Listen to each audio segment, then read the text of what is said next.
Hello and welcome to the New Republic Salon. I'm Laura Marsh. I'm the literary editor of the New Republic. And today I'm talking with Geoff Manaugh and Nicola Twilley about their new book, Untitled Proven Safe, The History and Future of Quarantine. The book's about a subject that we all know a lot more about than we'd like to, maybe. It has a lot to say about the quarantines of last year, but it's a lot broader in scope. It stretches back several centuries and also looks into the future, building up a picture of the kinds of quarantines we might expect in years to come. I know that reading this book, I went from thinking that I had become an expert in quarantine to realizing that I didn't really know anything about it at all. So we're going to start with a reading from Nicola and Geoff. Then we'll talk, and then we'll actually have another reading and talk. And at the end, there'll be a chance for audience to ask questions. Even though this is on Zoom, you can ask questions just the same way you would at any event, but you can put them in this Q&A box that is at the bottom of the screen. So you can type a question in there at any point, and then at the end, I will ask it to Nicola and Geoff for you. So you'll still have a chance to do that. Nicola and Geoff, thank you so much for joining us. We are thrilled to be here. Yeah, thank you for having us. Yeah. So I wondered if we should just start with you doing your first reading from the book, and feel free to introduce it a little bit or like set us up where we're jumping into the book with you.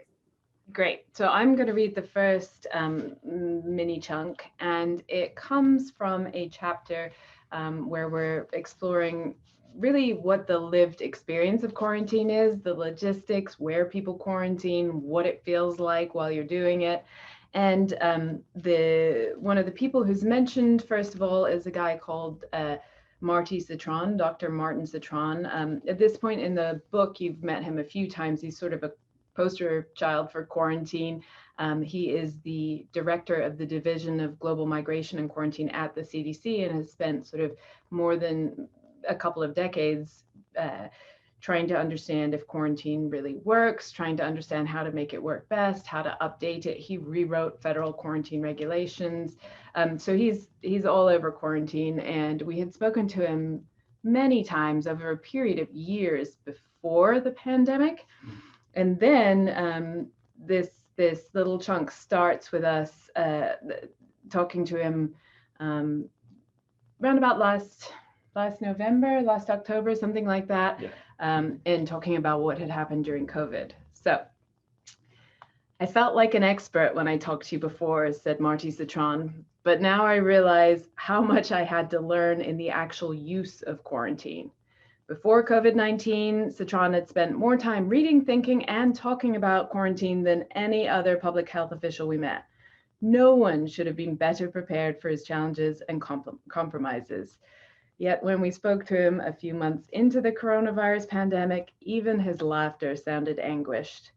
Trying to navigate an antiquated, scary public health tool with non-experts in a real-time setting of existential threat during an election year with a really divided American populace, it's just, I can't even tell you how overwhelming, he told us. For all the technological, legal, ethical, and architectural ingenuity that had been applied to updating quarantine, when it came time to try to deploy it in order to contain the first global pandemic of the 21st century, the CDC and public health authorities across the country, for the most part, utterly failed.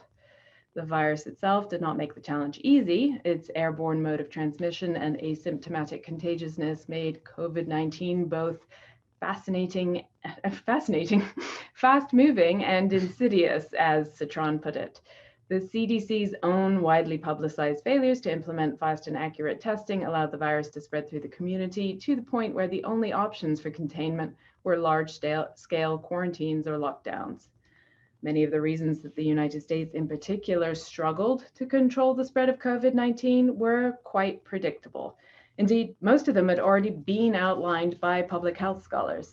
20 years ago, David Fidler, a cybersecurity and global health expert at the Council on Foreign Relations, detailed a few of the many ways in which the United States is especially vulnerable to a virulent microbe. For starters, he pointed out, a federal structure in which public health powers reside at the local level will, by design, respond to a pandemic in a fragmented and uncoordinated manner. a legal system that emphasizes the protection of individual rights and restricts governmental powers to impinge on such rights, Fidler added, is also one in which quarantine and other social distancing measures are destined to fail. In such a system, the citizenry is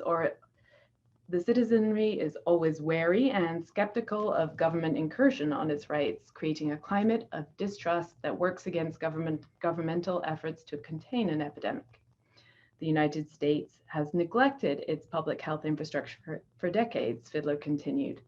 People forget that the rule of law goes beyond and must go beyond merely having legal powers on the books.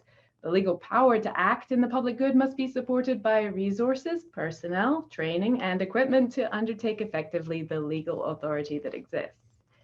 Despite Marty Citron's and Casey Hickok's efforts, Ted Cieslak's National Quarantine Unit, and countless conferences, simulations, and tabletop exercises, not enough changed over the 2 decades following the publication of Fidler's paper. Matthew Penn, director of the Public Health Law program at the CDC, confirmed our suspicions that very few experts had considered all or even any of the steps when it came to quarantine. Where can quarantines take place? Penn rhetorically asked a roomful of judges and court officials as part of a national summit on pandemic preparedness held in May 2019. People occupy space. They are in places. But when it comes to planning, logistics, how that happens, our laws are silent on these. Thank you. So there's a real thicket of issues there, but the first thing that struck me is how long you've been talking to experts on this subject, and how long they've been thinking about it. So the first question I have for you both is, when did you start working on this subject? Yeah, that's a great question. We actually started researching quarantine all the way back in 2009. We were on a trip. I was teaching in Sydney, Australia, and we were down there together. And we went for a picnic with some local friends, and we noticed that there was a former quarantine station that had been turned into a kind of a spa hotel. And the very thing that had made it effective as a quarantine station, it was outside the city. It was on a peninsula. It had crosswinds. It was near the bay. Are now what makes it a very nice way to get away from it all. And so we actually began asking the question of, what was quarantine? How did we stop doing it in such a way that where the world is filled with these former quarantine stations and hospitals? They're now being torn down. They've been turned into art centers or museums, or in this case, a hotel. And so the question, which within instance, as soon as you start looking into it, we realize that quarantine, in fact, now is everywhere. It didn't become obsolete. It simply became almost coextensive with how the world is operating. And so it pops up in the food supply. It just pops up, in so many different places that we realize this is a real research project that would be exciting to track. And to make a very long story short, we did some work with it, but then in an exhibition in New York City, et cetera. But then we came back to do a book in 2016. And that's when we actually started doing the bulk of our travel. Kind of amazing, amazingly prescient.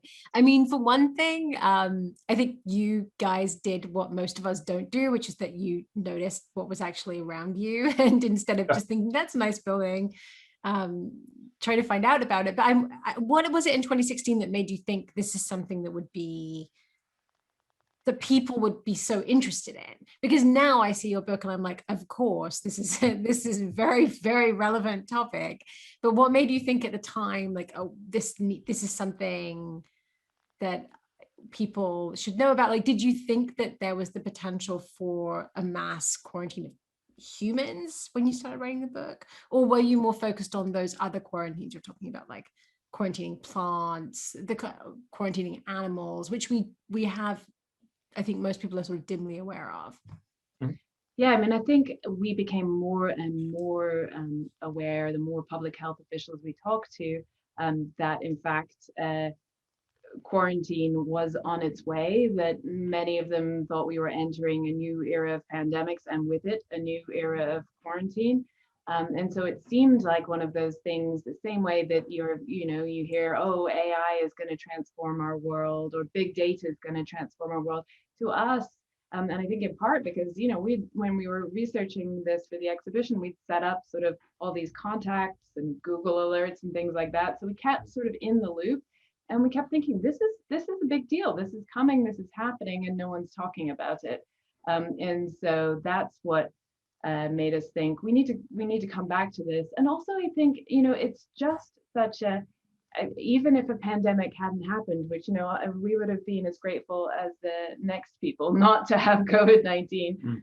But I think it's such an interesting concept and such an interesting way to sort of organize the world.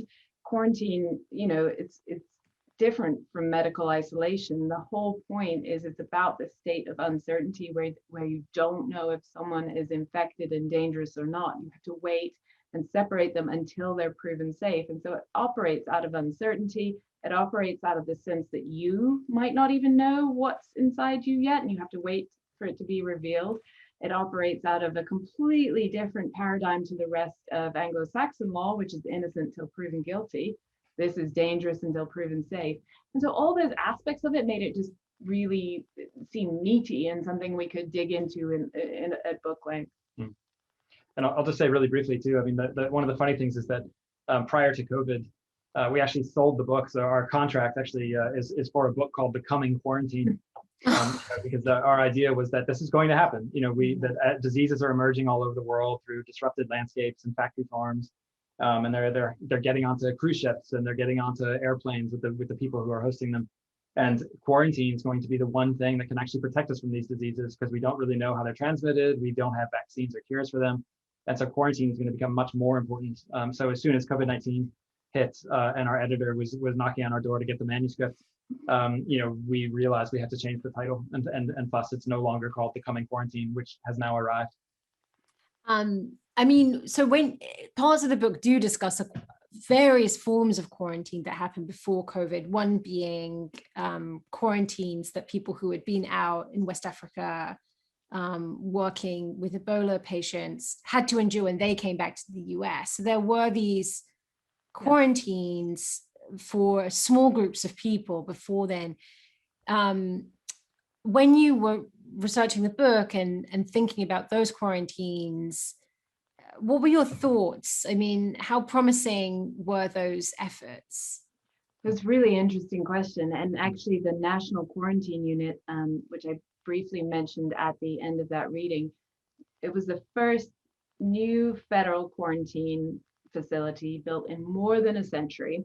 We toured it in May 2019 when they were just sort of finishing up the final touches construction-wise.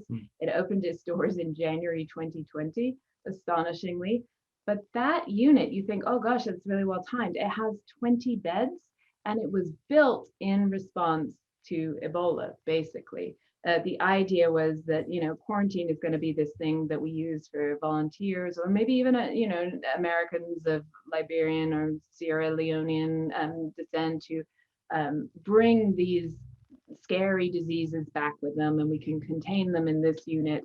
And 20 beds will be enough. In fact, Ted Cieslak, who, manages the quarantine center and gave us the tour, said, we've managed without any quarantine facility for more than a century. I don't see why 20 beds wouldn't be enough. And of course, it was ridiculous as soon as COVID started happening, and there were hundreds and thousands of people who needed somewhere to be physically separated from the people around them.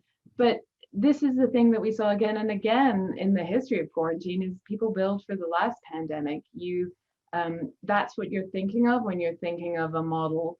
And it's even the most, the smartest public health officials will fall into that trap of not realize. It's just your mental model is the last pandemic always, and that gets people stuck.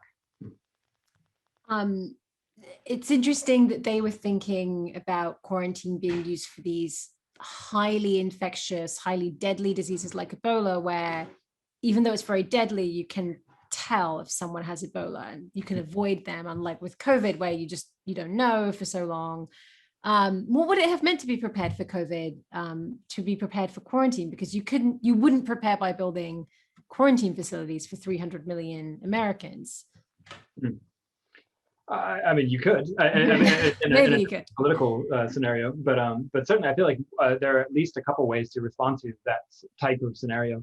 One actually is infrastructural or architectural. We saw that with an interview where we got to speak to the former head of the Army Corps of Engineers, who walked us through when he got the phone call and was flown up to New York State, to Albany, to brief Cuomo about how they're going to, retrofit the Javits Convention Center, how they're going to identify hotels around the United States that all have a similar floor plan, and basically take advantage of the kind of cookie cutter architectural sameness of the American landscape and use that for quarantine. So the reason why I mentioned that is because that idea of transforming existing facilities into places where people can stay safely, if we do that in advance of the next pandemic, then we certainly wouldn't have the expense, but also wouldn't have to lag behind the transmission of the disease. That doesn't mean that we'd be mass quarantining Americans in roadside motels, which ironically happened in a couple cases in the United States. It simply means that it would be that much easier if you are a business traveler and you've just landed in Rochester or you've just landed in Salt Lake City. You'd actually have a place to go that has separate airflow from the rooms around it, et cetera, et cetera. There are technical fixes that would work, and that would also be the same for dormitories, for private homes. But then the other thing, and this was eventually implemented, but are things like wage replacement, grants for small businesses, the PPP program. If you're going to ask a public to give up everything, to sacrifice their economic well-being, to sacrifice personal mobility and no longer go to the park or no longer walk their dog or whatever it might be, meeting them at least halfway and taking on a kind of duty of care, which was something that Marty Citron at the CDC talked to us extensively about, and Casey Hickox, who was also mentioned in Nikki's reading. The state can actually help prepare people for what it's asking of them. And I think that that's at least two ways that we can prepare for the next pandemic, but also could have been more prepared for COVID. The other piece is, of course, trust in public health officials. That's a huge piece of preparing. I mean, there's the facilities and where people quarantine and how they pay their bills while they're being asked to quarantine. But there's the issue of even believing that quarantining is necessary and important. And another thing that Marty Citron would say to us is, if the trust account is bankrupt, you're screwed. And we saw that during COVID-19. We still see it for communities that don't trust public health authorities or government officials. There's been no way to make public health work. So you go back several centuries in the book to societies that did have to quarantine people when there were outbreaks of plague and other diseases. And they had facilities for that. And I believe also versions of kind of stay at home orders. How did they come up against the same kinds of problems that we've seen? Did they come up against issues of trust, of people needing to go out and work still, of people simply wanting to do what they want to do? Like, how have other cultures or in other historical moments dealt with these same problems? Yeah, it's both kind of reassuring and incredibly frustrating to look at the history of quarantine, because these same issues come up and again, which implies we could have predicted and most, if not all of them. But yes, people were constantly trying to escape or evade quarantine. You see it all the time.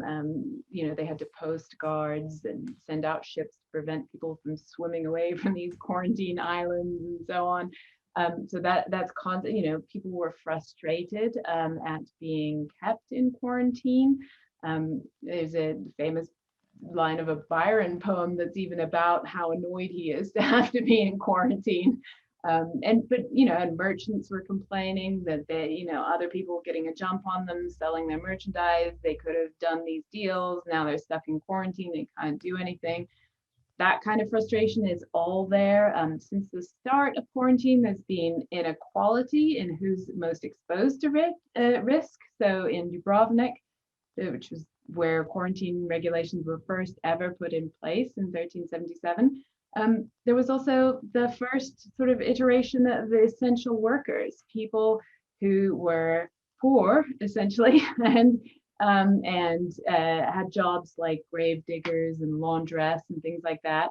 and we're not allowed to leave the city and seek safety, but instead we're monitored by the city and had their movements much more closely restricted than, say, the wealthy, who were non-essential and were allowed to escape. So those things have been there since the start. The thing that I found amazing is boredom has been part of quarantine since the start. You get all of these sort of, I mean, there are letters from people in quarantine talking about how they've done all their expenses, they've gone through their, their holiday notes, and now they're trying to go to bed at 8 p.m. just to make the day go more quickly. People in the past were also chronically bored in quarantine, which points to, the need to think it through as an experience, a lived reality, rather than just something that is like medically useful. So yeah, absolutely, these issues have been there since the start. And what that says to us is, wouldn't it be nice if we are indeed entering this new era of quarantines, if we actually learned those lessons and thought about some solutions? We can't keep coming out of pandemics and being like, oh, phew, that's over, and then making all the same mistakes next time. I'm curious about how much of that memory has been lost, or why. Because one thing that really struck me quite early in the book was that you mentioned the Charles Dickens novel Little Dorrit. I've read that book, but I have completely forgotten that it opens with someone being in quarantine.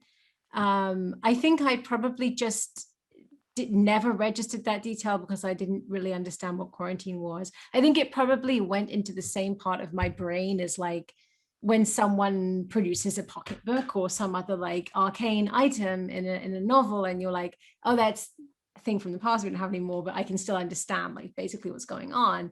How much did you find, like, as you were working on this, that you were just seeing quarantine everywhere, or like unearthing this cultural memory that the rest of us have like kind of ignored?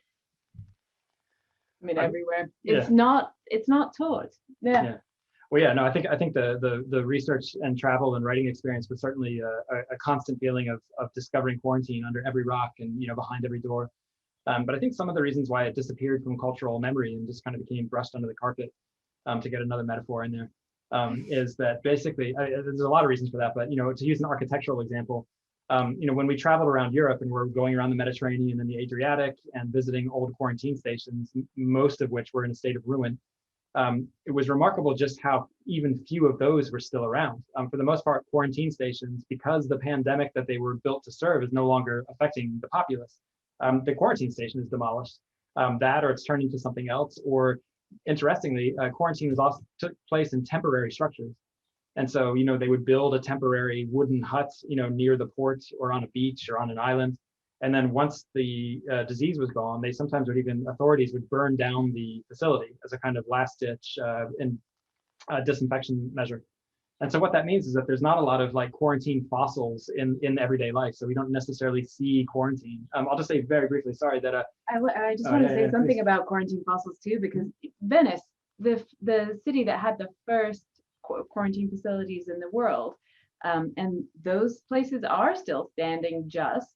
And are they part of the tourist itinerary? When you go to Venice and you go to St. Mark's and you visit this, that, and the other place, no one goes to the lazarettos, which are these pioneering spaces for public health, like this incredible breakthrough, and a Venetian invention for the world.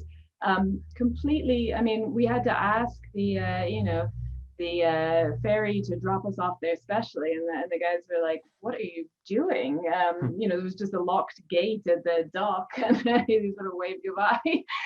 So it's really not even treasured as part of the heritage. But anyway, sorry, I took over.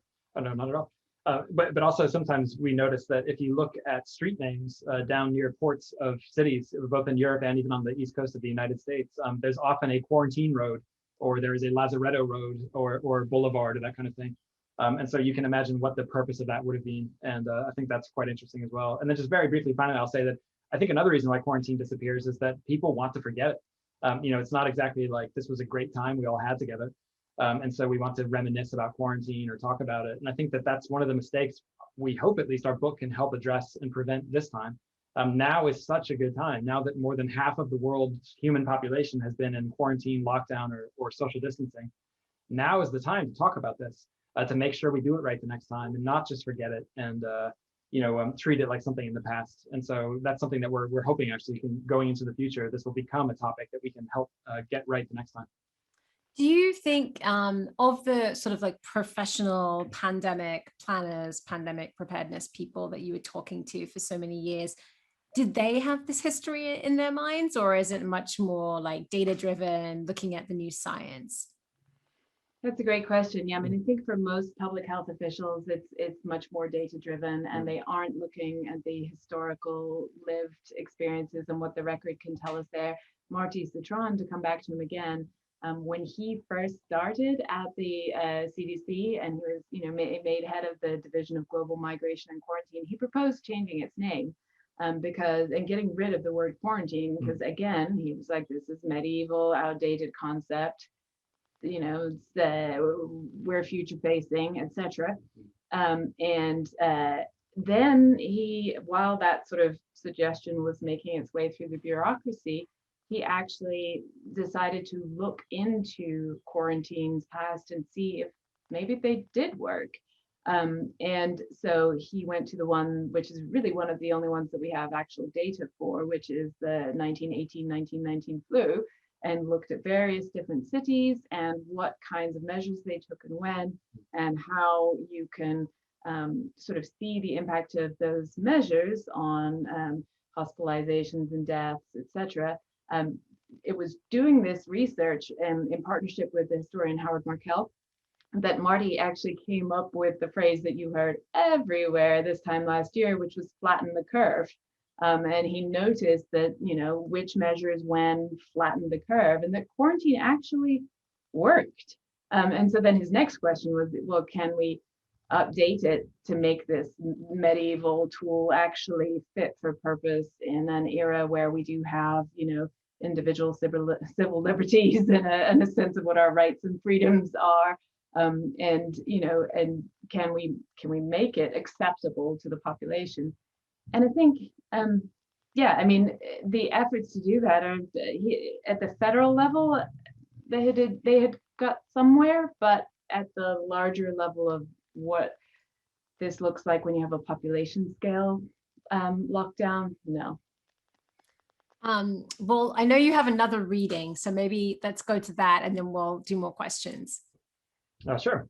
Yeah, that's the last question was actually a good segue into what we'll look at here, which is toward the end of the book. We've got a chapter that looks at the future of quarantine. We look at the rise of big data. We look at the rise of algorithmic modeling of future pandemics. We look at the rise of smart homes and tracking technology and sensors that are always on, connected to the internet, and are now being brought into our lives in the form of Apple Watches, smart speakers, even networked front doorbells and that kind of thing. And so the section that I'm about to read looks at it's following after looking at how sports tracking technology, so actually a technology that was implemented to track NFL players on the field, to track marathon runners in a time of respiratory pandemics. A lot of that technology, this wireless tracking technology, is now creeping into college campuses and being implemented in warehouses for industries like logistics and Amazon and that kind of thing. And so we're just gonna that's the context for this section. Factory floors offer another vision of how such technology might be adapted to enforce isolation in a time of pandemic disease.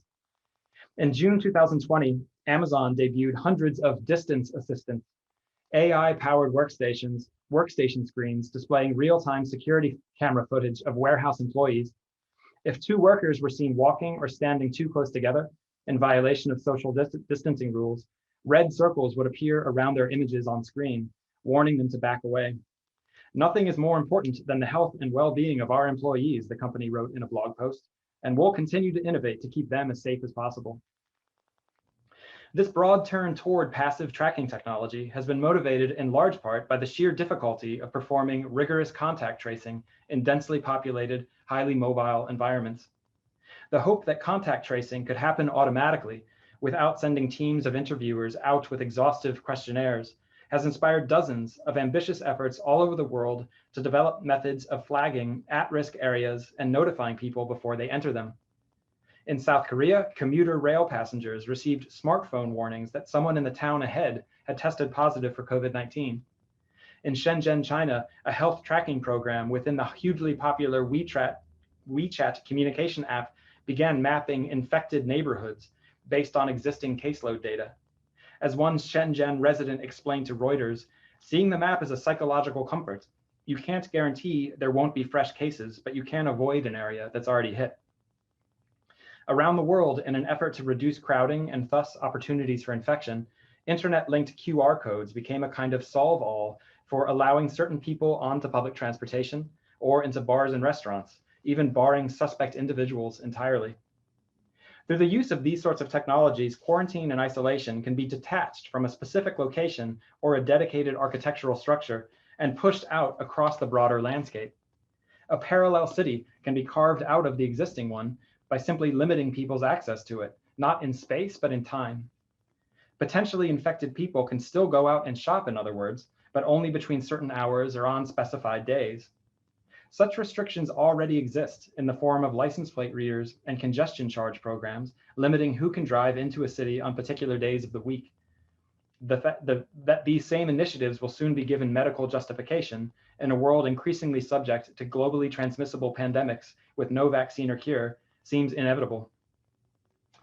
Real-time infection mapping and restricted access technologies promise, or perhaps threaten, to make the whole world into a lazaretto, a virtual quarantine facility defined by regulations that force us to avoid the company of others.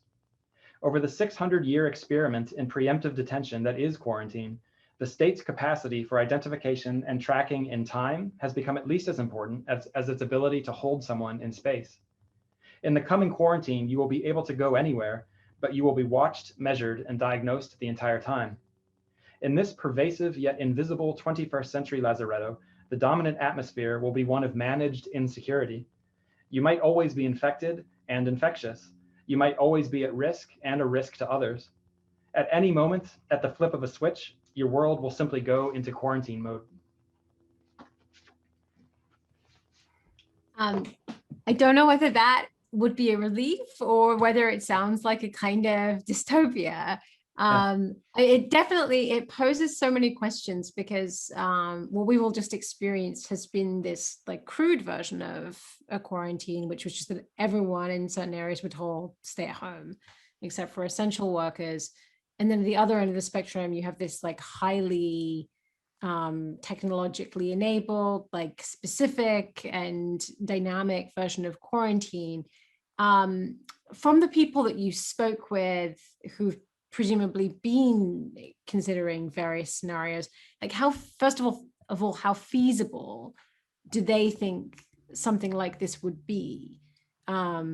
In terms of like what kind of testing would be needed? For instance, for COVID, the test is a very intimate swab of the nose. Like how would that work, and how do they envision this kind of testing working?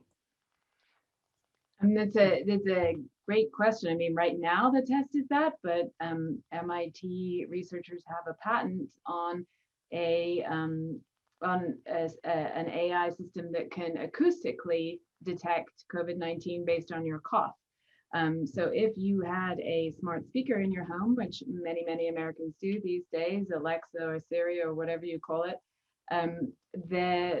that could be listening for your cough, and that is the kind of ubiquitous sensing that is already around us, and that is essentially already capable of providing that kind of testing. Now you might say, oh, well, that's not accurate enough, but would it be accurate enough combined with a range of other smart technologies? If you had a smart thermometer that was networked and you took your temperature, if you had one of these new mirrors that they have that can sort of detect changes in your skin tone. Maybe you're slightly flushed, or your iris is the whites of your eyes have turned a slightly different color.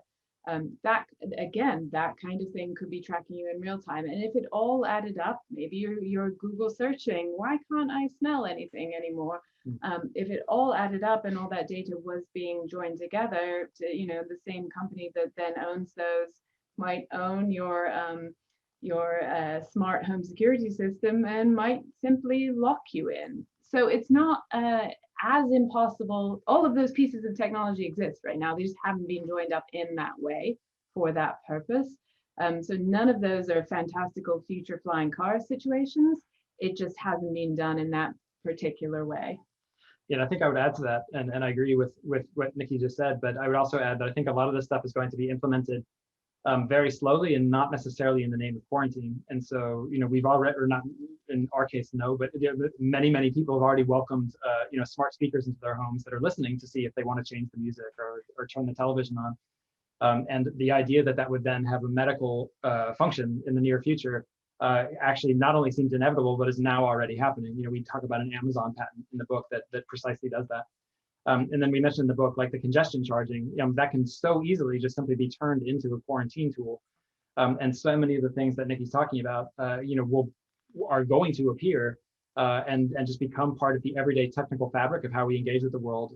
But we won't necessarily think of them as medical measures, and I think won't necessarily react to them accordingly.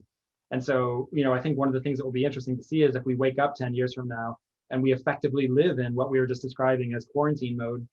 It just wasn't sold to us as that. And, very, very briefly, because this touches on actually one of the questions I just happened to notice in the Q&A, I think that one of the things that's so interesting about the political tensions in today's society, in the United States in particular, is that many of these what I would call pretty dystopian medical technologies in terms of automatic quarantine, algorithmic quarantine, where there's not even a human making the decision. It just goes through your internet search history or whatever it might be, and you get quarantined. Many people in the United States would actually accept the Jeff Bezos version of that. If Amazon, had some kind of a club with, exclusive access to stores at a certain time of day, you would sign up for that. One would sign up for that. People already give their genetic information to 23andMe, but would never think about giving it to Kamala Harris or Joe Biden or the CDC for that matter. And so I think it'll be really, really interesting actually to see whose dystopia gets built and who opts into it and why. And I think that'll be one of the more interesting tensions to watch for in the before the next pandemic hits. And as we say in the book, the incentive structures are very different. And when Amazon is detecting that you might be sick or you might be depressed or something, is their actual goal to make you well, or is their goal to sell you something? Versus theoretically, the CDC is they're looking out for public health. It's just that for most Americans, or many, I won't say most, but for many Americans today, there's actually more trust in corporations than government, which is basically tragic. Right. It's interesting because when you talked with, I think it was Casey Hycox, who had been quarantined against her will, or really without knowing this was going to happen, when she returned from working in Sierra Leone with Ebola patients. She protested being held in this quarantine facility and have suggested drawing up this Bill of Rights for people who are quarantined, which seems like a really good idea. She's sort of located this civil libertarian issue. And so I understand those issues are already there, but for some reason, thinking about being monitored sort of in this more subtle, maybe even sort of insidious way by devices in your home also feels like it raises a civil libertarian issue. Oh, completely. Yeah. And I think, one of the people we speak to in the book is a guy called Adam Kucharski, who is an epidemiologist. He works on modeling. He's actually on the UK subcommittee that advises the government on, what COVID-19 models look like. But we sat down with him a long time before COVID-19, and he was pointing out that, this information is very useful to public health. People are naturally concerned about giving it up, although, as it turns out, we often give it up freely to corporations for their benefits.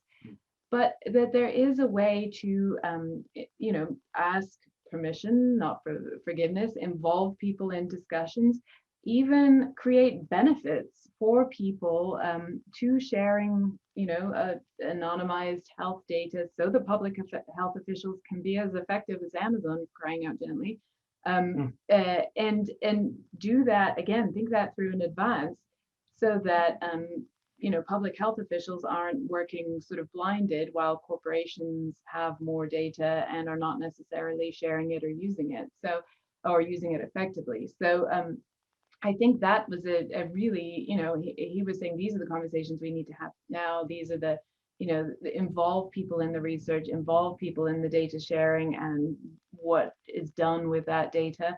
And then perhaps we can build some of that trust, which, as we said, you have to have the trust to make any of these things, quarantine, restrictions on your movements, any of them work. It's interesting. Earlier you talked about how you design the structure of incentives to get people to participate in systems like this, which could really lighten the load of quarantine and also keep people safe. And you talk in the book about a company that has to implement quarantines in order to be allowed to operate in the part of Australia that it's in, and that someone there had designed, basically, they had kind of gamified the process, and that this had been very effective. I found that really surprising. Could you just describe, like, what does that mean? What would it mean to like make a game of achieving these goals in that case? Yeah. Sure. Yeah.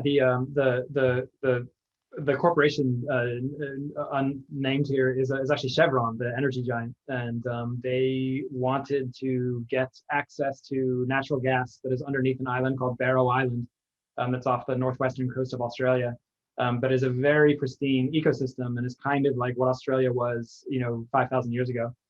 And so due to conservation laws, the government said, okay, you can have the extraction rights, but you have to you cannot introduce anything to this island. You have to have, a complete quarantine of this island, and isolation of it by tracking everything that is brought there. There's quite a lot to be said about that. But one of the things they did is they actually worked with local game designers and an ecological researcher, and they developed what's called Quarantine Hero. And so Quarantine Hero is a training game that allows you to effectively watch travelers going through a kind of virtual gateway, and you need to spot all the things that would be under quarantine. So it might be the seed of an invasive plant is on the hem of their trousers, or they've got what appears to be fruit inside their handbag, or et cetera, these kinds of things that would violate quarantine. Apparently, though, not only did the workers who were training with this software become enthusiastic enough about it that they would get into competitive quarantine scenarios and try to outdo one another for quarantine.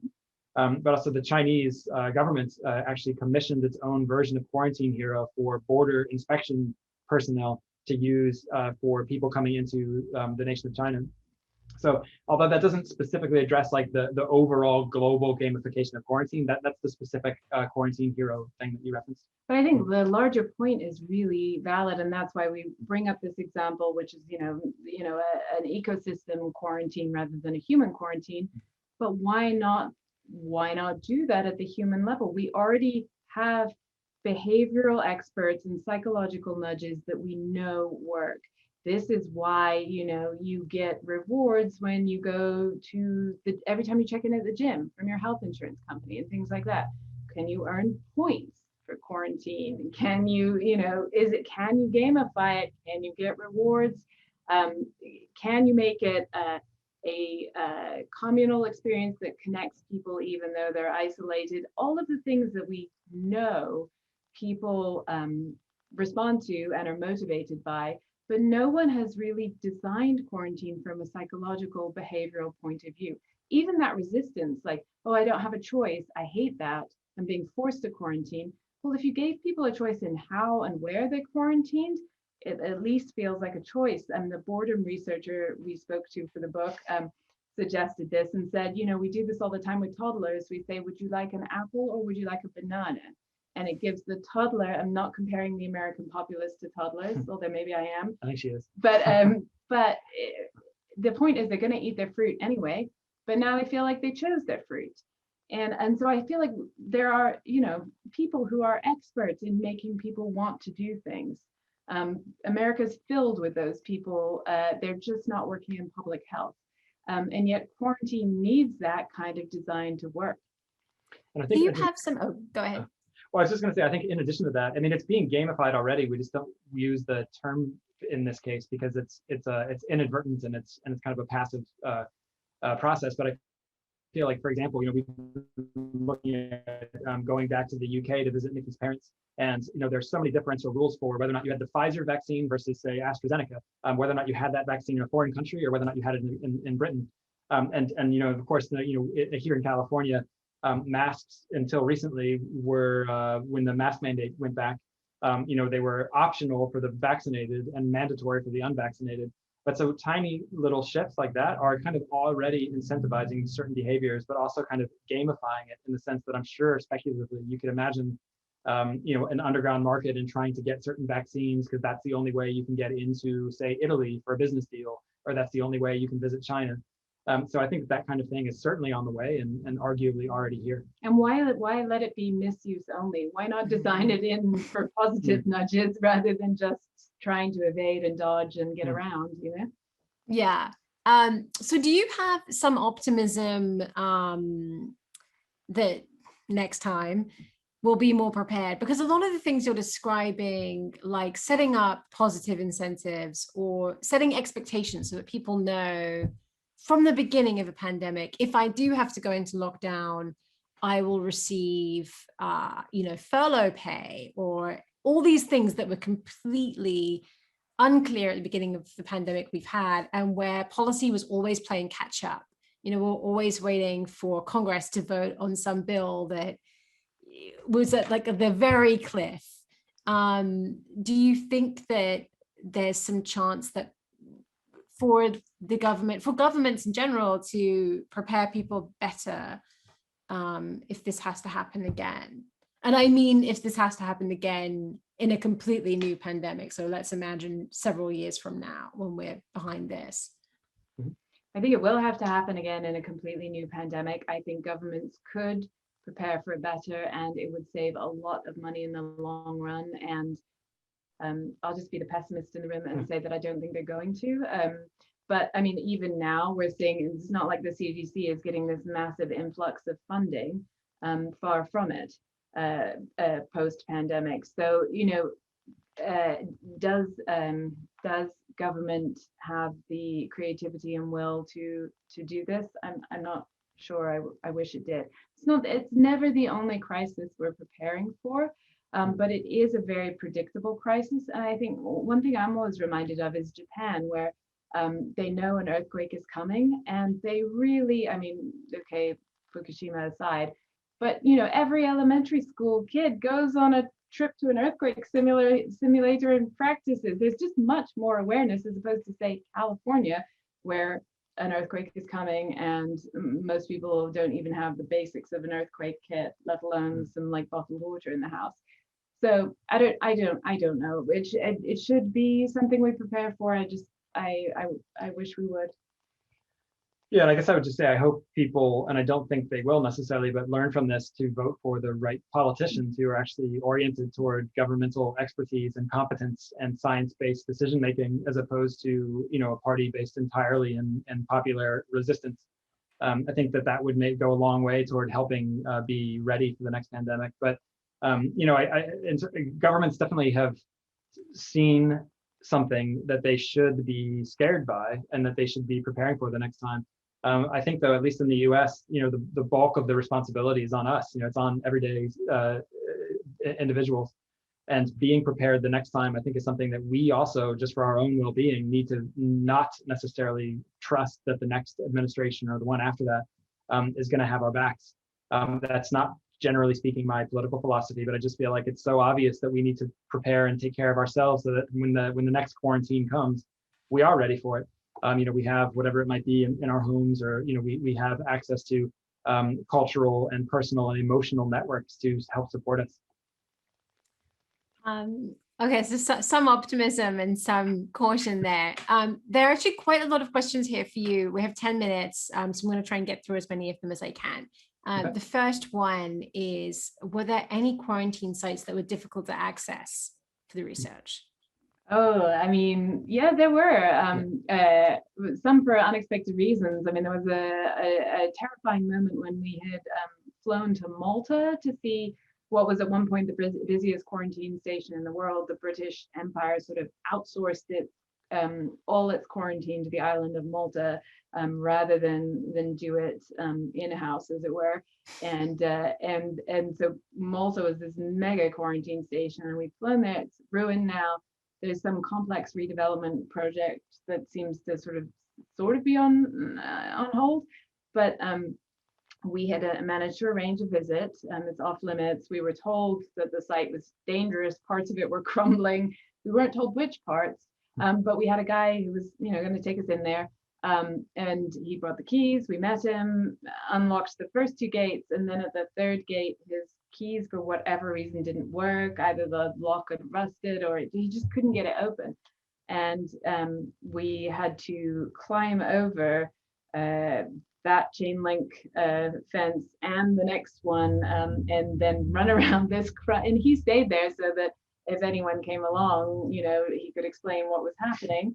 And maybe he just didn't fancy climbing the fence, I don't know. And then we were running around this crumbling quarantine facility in the dusk. But that was one challenge. Yeah, and then I think we mentioned that just a lot of places just don't exist anymore, so it's hard to get into them. And then I think we kind of lucked out for getting into the federal quarantine facility in Omaha when we did, because it just happened to coincide with a judicial conference on quarantine. And so all of the head justices of all 50 states have been invited to come to this conference and talk about quarantine law, how they'd implement it, who would implement it, whether they would tap local law enforcement or who it would be. And so we were able to tag along as kind of observers of their discussion, but also of a kind of pandemic simulation that they went through later in the day. And that was really the only way that we got into that facility. In fact, it was, this is just such a ridiculous comment, but it was funny because we had been in there in May 2019, so it was just amusing when there was coverage of the quarantine unit later by a journalist who got access to it in like February 2020, and they were all like, "Oh, exclusive access to a building no journalist has been in." So it was just kind of funny, but so that was a difficult, but not insurmountable trouble for a journalistic researching duo. There was a lot of hoops we had to jump in to go into many of these spaces. Usually involved taking our clothes off. So you had to strip naked, often shower, put on Tyvek. A lot of Crocs were worn in the researching of this book. But that happened in a variety of locations. When we went to visit the Mars rover, Perseverance is now on the surface of Mars, there was a whole series of specifications about what deodorant you were allowed to use and what shower gel you were allowed to use, lest some of those kind of volatile molecules land on the rover and pollute Mars, and that's in the chapter on planetary quarantine. So yeah, there were lots of difficulties to get in, but people did eventually let us in there. So surprisingly action-packed research. Okay, more questions here. The section on the NBAF is fascinating for its descriptions of animal carcass removal to Cole's design methods for flooring. Can you talk about the work of Eugene Cole? Very specific question. It's a very gruesome sort of section of the book, but quite fascinating, where we look at the quarantines that keep our food supply safe, and in particular the construction of a new National Bioagro Defense Facility in Manhattan, Kansas, the Little Apple, which is the replacement for Plum Island, which some of you may know is the big animal disease island off the tip of Long Island, that has long, the conspiracy theories have circled around it. People think it's, the origin of Lyme disease, et cetera, et cetera. That is being decommissioned, and this new facility is coming online. So we spoke to Eugene Cole, who is I mean, it's a small world, biocontainment design. He's also designed human facilities for the CDC, but he was responsible for a lot of this. And I think my favorite detail in the entire thing, even though it's really grim, is he was very concerned about the flooring. It has to be disinfectable, obviously, but with the animals, it can't be super slippery. And so you want to embed some grit in there, but not too much to tear up their hooves. Really the minimum you can get away with and still have them. And how do you test this? And so what he did was he bought a mechanical lath, which is a thing that shoe companies use to test the tread on carpet. And he set that up in his basement. Then he got the veterinary school to donate some hoof parts. And he put them on the mechanical foot and just set it going in his basement, you know, marching in place to see what was the exact right amount of grit. And he did mention that his wife had not been excited about this project.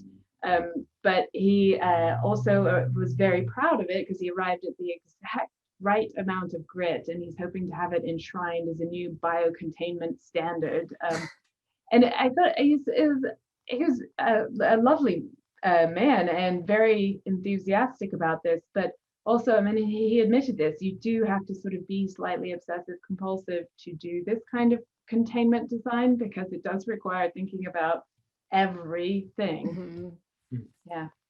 Okay, another question. I like this question. In your book, do you include something about pets in the company of humans under quarantine? For instance, pet preppers have a lot of information on how to manage food for humans under quarantine, but I couldn't find information about pets' food. And in general, how you care for pets. So I guess this doesn't mean like when the dog is separately quarantined, you know, at the airport, it would be, how would you quarantine with an animal? Yeah, we unfortunately do not actually cover, you know, pet food logistics, although that would be an interesting side article to look at in terms of how to prepare for living with a pet during quarantine. We did, though, cover just one anecdote that I'll mention that I think was quite interesting. It began happening in other places where these kinds of laws were implemented, but in Italy in particular, there was a limit on, you could not leave your apartment in urban and cities and villages unless you had a pet. And so the idea was that, you know, you could take your dog for a walk because it needed to get out and get exercise. But so a kind of underground pet rental economy actually developed because people who didn't have dogs still wanted to go for a walk and get some fresh air. And so they started trading access to dogs. And so the same dog was getting walked, you know, 15, 16 times a day, which led to this sort of epidemic of unbelievably exhausted dogs, and actually then inspired a series of videos that kind of went viral, where Italian mayors were getting very, very angry and very heated and very Italian, you know, yelling at the townspeople, like, where are you finding these dogs, you know, that need to be walked 15 times a day, you know, like, just what's stay wrong home. with their prostate? Yeah, like, just stay home with your dog. And so I know that doesn't answer your question, but pets do play a role in quarantine, and so we do mention it in the book. I will say also personally, we developed and in particular, Geoff developed a great fondness for not pets, but wild birds during quarantine. And I thought it was such a funny aspect of quarantine that people had time. Bird watching apparently went through the roof. And there's something incredibly sort of poetic about that. We're confined to place, and these wild birds that can go anywhere are now our new fascination. But I think people also had just never noticed them before. And this opportunity to sort of see what was right there and appreciate it was also one of the silver linings of the pandemic, such as they were. And I'll go to one final question. Let's see.